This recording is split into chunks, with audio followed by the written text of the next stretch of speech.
വളരെ അത്യാവശ്യം. അതെ, അഡ്വക്കേറ്റ് അനിൽ പിള്ളൈ നോക്കൂ, ഇത് നേരത്തെ ബിനുഗിരിയത്ത് ചൂണ്ടിക്കാണിച്ചതുപോലെ ഇത്തരത്തിലുള്ള അധിക്ഷേപങ്ങൾ, അവഹേളനങ്ങളെല്ലാം ഒരു ഭാഗത്ത് നിർബാധം നടക്കുകയാണ്. ഇപ്പോൾ ഒരു വിഷയം വരുമ്പോൾ ചർച്ച ചെയ്യുന്നു, ഒരു വിവാദം ഉണ്ടാകുമ്പോൾ ചർച്ച ചെയ്യുന്നു, അതിനപ്പുറത്തേക്ക് കാര്യങ്ങൾ പോകുന്നില്ല. കാരണം ഈ പോസ്റ്റ് ക്രിയേറ്റ് ചെയ്തവൻ, അതുപോലെ പോസ്റ്റ് ഷെയർ ചെയ്തവൻ, ഇവരെല്ലാം നിയമത്തിന് മുന്നിൽ കൊണ്ടുവരണം. പക്ഷെ അങ്ങനെ ഒരു ഇടപെടൽ ഉണ്ടാകുന്നില്ല. അപ്പോൾ സ്വാഭാവികമായിട്ടും അതൊരു ലൈസൻസാക്കി എടുത്തിരിക്കുകയല്ലേ. കഴിഞ്ഞ ദിവസം ഒരു ദൃശ്യമാധ്യമത്തിൽ അതിൻ്റെ പ്രമുഖ അവതാരകൻ കൃത്യമായിട്ട് നമ്മുടെ പ്രധാനമന്ത്രി നരേന്ദ്രമോദിയെ അധിക്ഷേപിച്ചു. വളരെ മോശമായിട്ടാണ് ഒരു പരാമർശം നടത്തിയത്. അയാൾക്കേറെ എന്തെങ്കിലും ഒരു നിയമ നടപടി ഉണ്ടായോ? നോക്കൂ, ഇതല്ലേ ലൈസൻസ്. കാരണം എന്തും വിളിച്ച് പറയാം, എന്ത് തോന്നിയവാസവും കാണിക്കാം. ഇവിടെ ആരുമില്ല. ഇവിടെ മാത്രമല്ല, കേരളത്തിൽ ഇങ്ങനെ നേരത്തെ വിനുഗിരിയത്ത് ചൂണ്ടിക്കാണിച്ചതുപോലെ പ്രധാനമന്ത്രിയെ അവഹേളിക്കുന്നു, അല്ലെങ്കിൽ ഈ നമ്മുടെ ഹൈന്ദവ ബിംബങ്ങളെ, നമ്മൾ ആരാധിക്കുന്ന മൂർത്തികളെ ഒക്കെ അവഹേളിക്കുന്നു. അവിടെ ആരും ഇടപെടുന്നില്ല. ഇപ്പോൾ താങ്കളുടെ സംഘടന ഇടപെടുന്നുണ്ട്, പക്ഷേ താങ്കളെയൊക്കെ വർഗീയവാദിയായിട്ട് ചിത്രീകരിക്കുകയാണ്. ഒന്നുമില്ല, ഇത്തരം വിഷയങ്ങൾ വരുമ്പോൾ ഈ ഡിബേറ്റ് നടത്തുന്ന ഞങ്ങളെപ്പോലും വർഗീയവാദികളാക്കി ചിത്രീകരിക്കുകയാണ്. എന്താണ് അടിസ്ഥാന പ്രശ്നം, ഇതിൻ്റെ ഗൗരവം എന്താണ് എന്നൊന്നും മനസ്സിലാക്കാതെ ഇതിനെ പ്രോത്സാഹിപ്പിക്കാൻ വലിയൊരു വിഭാഗം നമ്മുടെ നാട്ടിലുണ്ട്, അല്ലേ?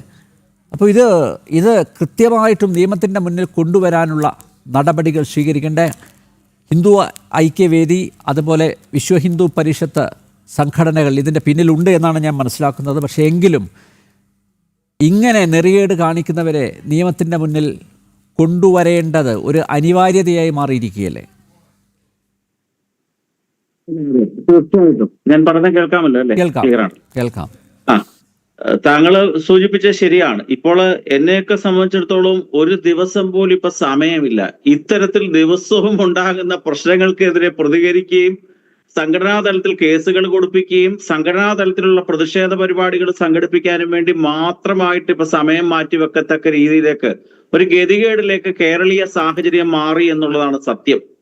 അത് ഈ സോഷ്യൽ മീഡിയയിൽ മാത്രമല്ല, താങ്കൾ സൂചിപ്പിച്ചതുപോലെ തന്നെ മുഖ്യധാര മാധ്യമങ്ങളിലും തീവ്രമായിട്ടുള്ള ഹൈന്ദവ വിരുദ്ധമായുള്ള നടപടികളാണ് പ്രതിദിനം നടന്നുകൊണ്ടിരിക്കുന്നത്. ആരാധ്യനായിട്ടുള്ള ഭാരതത്തിന്റെ പ്രധാനമന്ത്രിയെ എത്ര നിന്ദ്യവും നീചവുമായ രീതിയിലാണ് ഒരു മുതിർന്ന മാധ്യമ പ്രവർത്തകൻ വിശേഷിപ്പിച്ചത്. അദ്ദേഹം ജോലി ചെയ്യുന്ന സ്ഥാപനത്തിലെ മുതലാളിക്ക് വേണ്ടി ഉച്ചത്തിൽ കുരയ്ക്കുന്ന ഒരു രീതിയിലേക്ക് അദ്ദേഹം മാറി. അദ്ദേഹത്തിന്റെ മുതലാളി ഏത് രീതിയിലാണോ അദ്ദേഹത്തിന് ഭക്ഷണം കൊടുക്കുന്നത്, ആ ഭക്ഷണത്തിനനുസരിച്ച് കാര്യങ്ങൾ ചെയ്യുന്ന ഒരു വാലാട്ടുന്ന നായായിട്ട് അദ്ദേഹം മാറിയോ എന്ന് ആരെങ്കിലും കരുതിയാൽ തെറ്റു പറയാൻ സാധിക്കില്ല. അനിൽ നമ്പ്യാർ ഇന്ന് അതിനേക്കാൾ വളരെ മോശമായി കേരളത്തിലെ മറ്റൊരു മുതിർന്ന മാധ്യമ പ്രവർത്തകന്റെ വായിൽ നിന്ന് വന്നിട്ടുള്ളതും പൊതുസമൂഹത്തിലേക്ക് വ്യാപിച്ചു കഴിഞ്ഞു. എന്താണ് അദ്ദേഹം പറഞ്ഞത്? കേരളത്തിലെ സ്ത്രീകള്, പ്രത്യേകിച്ച് ഹൈന്ദവ സ്ത്രീകള്, പ്രായമായ സ്ത്രീകള് വീട്ടിലിരിക്കാതെ പൂർണ്ണമായും ക്ഷേത്രങ്ങളിൽ പോയി ഇരിക്കുകയാണ്. എന്തിനു വേണ്ടിയാണെന്നറിയാവോ? 3 നേരം ആഹാരം, 3 അല്ല, അദ്ദേഹം പറഞ്ഞത് 4 നേരം പ്രഭാത ഭക്ഷണം, ഉച്ചഭക്ഷണം, 4 മണിക്കലത്തെ ചായ, രാത്രി ഭക്ഷണം, ഇത്രയും കഴിക്കുന്നു. അതിന്റെ പിന്നിലുള്ള അജണ്ട എന്താണ്? ഒരു മുതിർന്ന മാധ്യമ പ്രവർത്തകൻ അദ്ദേഹത്തിന്റെ ചാനലിൽ പറഞ്ഞ കാര്യമാണ്. ഈ ക്ഷേത്രത്തിൽ ഇത്രയധികം ആരാധനാ രീതികളും ആചാര പദ്ധതികളും എന്തിനാണ്? അത് ഹിന്ദുത്വ രാഷ്ട്രീയത്തിന്റെ ഭാഗമല്ലേ? എന്തിനാണ് ഇവരെയൊക്കെ തീർത്ഥാടനത്തിന് കൊണ്ടുപോകുന്നത്? ഈ ക്ഷേത്രങ്ങളുടെ വരുമാനത്തിനെ പറ്റി അന്വേഷിക്കണം തുടങ്ങിയ കാര്യങ്ങളൊക്കെ ഒരു മാന്യതയും ഇല്ലാതെ ഒരു മുതിർന്ന മാധ്യമ പ്രവർത്തകൻ സംസാരിക്കുകയാണ്. ഇതാണോ ആവിഷ്കാര സ്വാതന്ത്ര്യം? ഇതാണോ മാധ്യമ സ്വാതന്ത്ര്യം എന്ന് കേരളത്തിലെ പൊതുസമൂഹം വിലയിരുത്തേണ്ട കാലഘട്ടം അതിക്രമിച്ചിരിക്കുകയാണ്. നമ്മൾ കഴിഞ്ഞ കുറെ കാലമായി പരിശോധിക്കുമ്പോൾ എന്നും കേരളത്തിലെ ഹൈന്ദവ ബിംബങ്ങളെയും ഹൈന്ദവ ആചാര്യന്മാരെയും ഹൈന്ദവ ദേവതാ സങ്കല്പങ്ങളെയും പ്രതിദിനമായിട്ട് അവമതിക്കുന്ന കാഴ്ചകൾ കാണാൻ സാധിക്കും. നമ്മൾ നോക്കേണ്ടതുണ്ട്. 1, 2, 3, 4 അല്ല, കഴിഞ്ഞ 1, 2 വർഷക്കാലം മാത്രം നമ്മൾ പരിശോധിക്കുമ്പോൾ നിരവധിയായ ഉദാഹരണങ്ങൾ കാണാൻ സാധിക്കും. ശ്രീകൃഷ്ണ ഭഗവാനെ വളരെ മോശമായ രീതിയിൽ ചിത്രീകരിച്ചു. മുഖ്യമന്ത്രിയുടെ പ്രസ് സെക്രട്ടറിയായ പ്രഭാ വർമ്മ ശ്യാമമാധവം എന്ന ഒരു കൃതി എഴുതി. ആ ശ്യാമമാധവത്തിന് ഉടനെ തന്നെ അവാർഡ് കൊടുത്തു. ആരാ കൊടുത്തത്? ഓടക്കുഴൽ അവാർഡ് കൊടുത്തത് ഗുരുവായൂർ ദേവസ്വമാണ്. അല്ല, പൂന്താനം അവാർഡ്, ഏതാണ്ട് പൂന്താനം അവാർഡ് കൊടുത്തു ആ ഗുരുവായൂർ ദേവസ്വം. സരസ്വതി ദേവി വളരെ നഗ്നയായിട്ട് നിൽക്കുന്ന ഒരു ചിത്രം MF ഹുസൈൻ വരച്ചു. അതിനും സംസ്ഥാന സർക്കാർ അവാർഡ് കൊടുത്തു. മീശ എന്ന് പറയുന്ന ഒരു നോവൽ ഹരീഷ് എന്ന് പറഞ്ഞ ഒരാൾ എഴുതി. കേരളത്തിൽ വലിയ വിമർശനവും ചർച്ചയും ഉണ്ടായി. അതിന് കേരളത്തിലെ സാഹിത്യ അക്കാദമിയുടെ അവാർഡ് കൊടുത്തു. ഇങ്ങനെ ഹിന്ദുക്കളെ നിന്ദിച്ചുകൊണ്ട് എന്ത് ചെയ്താലും അവർക്കൊക്കെ അവാർഡ് കൊടുക്കുന്ന ഒരു സംസ്ഥാനമായി കേരളം മാറി എന്നുള്ളത് കൊണ്ടാണ് ഇത്തരത്തിലുള്ള പ്രോത്സാഹനങ്ങൾ ഉണ്ടാകുന്നത്. ഇപ്പോൾ തന്നെ നോക്കൂ, താങ്കൾ സൂചിപ്പിച്ചതുപോലെ തന്നെ ലോകാരാധ്യനാണ് ഈ ഭാരതത്തിന്റെ സനാതന സംസ്കാരം, ഭാരതത്തിന്റെ ചരിത്രം ഈ ലോകത്തിനെ അറിയിച്ച ആ വിവേകാനന്ദ സ്വാമികളുടെ ചിക്കാഗോ പ്രസംഗം എത്രയോ ഉയർന്ന വ്യക്തിത്വമാണ്. അദ്ദേഹത്തിനെ ഒരു ഗുണ്ടാ സ്റ്റൈലില് കിരീടം സിനിമയിൽ മോഹൻലാല് കാലുപൊക്കി ചവിട്ടുന്നത് പോലെ ഒരു ഗുണ്ടാ ഇമേജോടുകൂടി ഒരാളെ ചവിട്ടത്തക്ക രീതിയിലേക്ക് ആവിഷ്കാര സ്വാതന്ത്ര്യം കേരളത്തിൽ വളർന്നു. ഞാനൊന്ന് ചോദിച്ചോളട്ടെ, UP മുഖ്യമന്ത്രി ഗോരഖ്നാഥിലെ യോഗി ആദിത്യനാഥ്, അദ്ദേഹം ഒരു കാഷായ വസ്ത്രധാരിയായിട്ടുള്ള സന്യാസി ശ്രേഷ്ഠൻ കൂടിയാണ്. നാഥ് സമ്പ്രദായത്തിന്റെ ഒരു ആചാരനാണ് അദ്ദേഹത്തിനെ UP മുഖ്യമന്ത്രി എന്ന രീതിയിലാണ് ഇത് ചിത്രീകരിച്ച ആൾ കരുതുന്നതെന്ന് കരുതുക. നമ്മൾ നോക്കുക, ഒരു ക്രൈസ്തവ രാജ്യമാണ് വത്തിക്കാൻ എന്ന് പറയുന്നത്. വത്തിക്കാന്റെ ഭരണാധികാരി അവരുടെ പോപ്പാണ്. ഈ പോപ്പിനെ യേശു കാലുപൊക്കി ഇതുപോലെ ചവിട്ടുന്ന ഒരു ചിത്രം ആവിഷ്കാര സ്വാതന്ത്ര്യത്തിന്റെ ഭാഗമായിട്ട് കേരളത്തിൽ ഇറങ്ങിയാനുള്ള അവസ്ഥ എന്തായിരിക്കും? ഒരു ഇസ്ലാമിക രാഷ്ട്രമാണല്ലോ സൗദി അറേബ്യ.